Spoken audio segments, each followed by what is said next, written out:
ఈరోజైతే ఈ ముగ్గు వేసేసుకున్నానండి. ఈరోజైతే టమోటా రైస్ అయితే చేశాను. దానికోసం బాస్మతి రైస్ అయితే బాయిల్ చేసి పెట్టుకున్నానండి.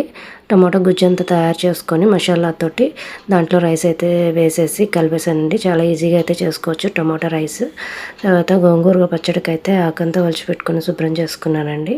ఈరోజు అయితే నేను మార్నింగే లెమను హనీ వేసుకొని వాటర్ అయితే తాగేసానండి. ఇది బ్రేక్ఫాస్ట్గా అయితే తీసుకుంటున్నాను. సబ్జా గింజలను అయితే బాగా ఎక్కువగా నానపెట్టుకొని అవి గుజ్జులాగా అయితే తీసుకొని దాంట్లో బనానా అయితే నేను కట్ చేసి వేసుకొని అదే బ్రేక్ఫాస్ట్గా అయితే తినేస్తున్నానండి. ఇది గట్ హెల్త్కి కూడా చాలా మంచిదండి. ఇవైతే మాకు తెలిసిన వాళ్ళ అరటికాయలు అయితే ఇచ్చారండి. వాళ్ళ చెట్టుకి కాసాయి అనేసి.